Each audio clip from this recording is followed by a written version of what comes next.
ഇത് നമ്മളുടെ ജന്തർ മന്ദറിൽ നടന്ന സമരമാണ്. ഇന്നലെ വന്ന ഒരു വാർത്തയാണ്, നിങ്ങൾ ശ്രദ്ധിച്ചുള്ളൂ. Murder, robbery, rape and kidnap accused among 989 989 പേര് അവിടെ വന്നിട്ടുള്ള അല്ലെങ്കിൽ ഈ സമരത്തിൽ പങ്കെടുത്തിട്ടുള്ളവരെ ഫേസ് റെക്കഗ്നേഷൻ സോഫ്റ്റ്വെയർ ഉപയോഗിച്ച് കണ്ടുപിടിച്ചെന്നാണ് ഡൽഹി പോലീസ് പറയുന്നത്. Police scrutiny 2,873 people present at around Cockroach Janata Party's protest at Jantar Mandar has found 289 individuals had previous criminal records. These records including cases of murder, robbery, rape, kidnapping, offenses against women, illegal and narcotics according to the official sources. ഇതിൽ തന്നെ ഏതാണ്ട് 100-ലധികം ആളുകൾ കൊലപാതക കേസുകളിൽ പ്രതികളാണ്. 150-ലധികം ആളുകൾ കൊലപാതക ശ്രമ കേസുകളിൽ പ്രതിയാണ്. 61 പേരിൽ പ്ലസ് റേപ്പ് കേസുകളിൽ, 6 പേര് പോക്സോ കേസുകളിൽ.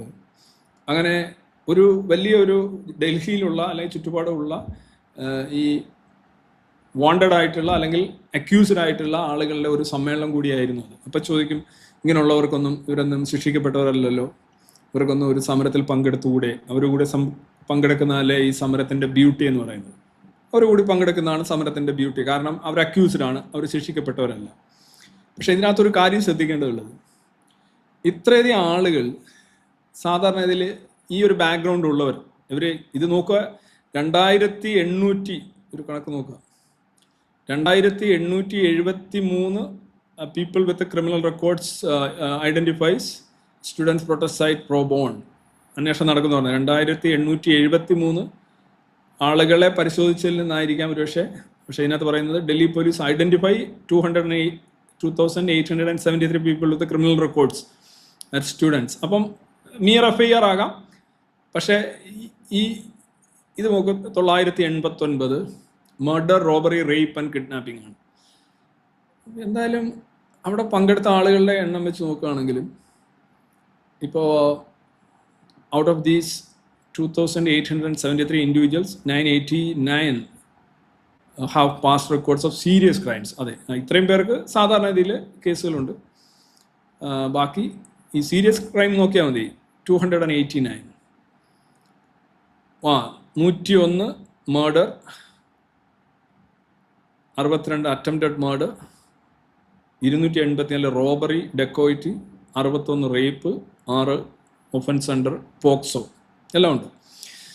ഇത്തരം കേസുകളുള്ളവരൊന്നും അവിടെ സമരത്തിന് വന്നുകൂടാന്നോ അല്ലെങ്കിൽ അവർ കേസുകളുള്ളവരവിടെ സമരത്തിന് വന്നു കഴിഞ്ഞാൽ ആ സമരം അസാധുവാകുന്നു എന്നൊരു വാദമില്ല. പക്ഷേ ഈ ഇത്തരം ആളുകളിലെ ബേസിക്കലി എങ്ങനെയാണ് അവർ ഈ നീറ്റ് പരീക്ഷ അല്ലെങ്കിൽ ചോദ്യപേപ്പർ ചോർത്തും ഇതിൻ്റെ ഒരു ഇൻസ്പയർഡ് ആയിട്ട് വന്നതാണ് അവിടെ വന്നതെന്ന് വേണമെങ്കിലും നമുക്ക് സങ്കല്പിക്കാം.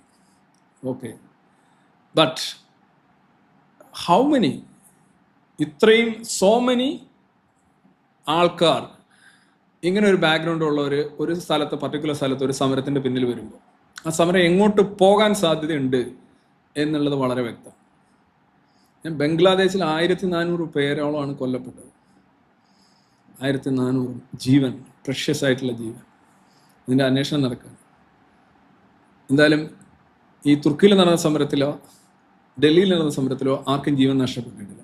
ജീവൻ നഷ്ടപ്പെട്ടു എന്ന രീതിയിൽ പ്രചരണവും പോസ്റ്ററും ഒക്കെ ഇവിടെ അടിച്ച് പലരും ഇറക്കിയിരുന്നെങ്കിലും ആക്ച്വലി അങ്ങനെ സംഭവിച്ചിട്ടില്ല. അപ്പോൾ ഈ സമരം എങ്ങോട്ട് പോകുന്നു എന്നുള്ളതിൻ്റെ വ്യക്തമായ ഒരു സൂചനയാണ് ഈ ഫേസ് റെക്കഗ്നേഷനിലൂടെ കാണാൻ കഴിഞ്ഞതെന്നാണ് ഞാൻ കരുതുന്നത്. അതാണ് ഈ നേപ്പാൾ, ബംഗ്ലാദേശ്, ശ്രീലങ്ക എന്നൊക്കെ വളരെ വീറോടെ ആളുകൾ മുദ്രാവാക്യം മുഴക്കിക്കൊണ്ടിരുന്നതിൻ്റെ ഒരു ഗുട്ടൻസ് ഇതുകൂടിയാണ് എന്ന് മനസ്സിലാക്കേണ്ടതുണ്ട്.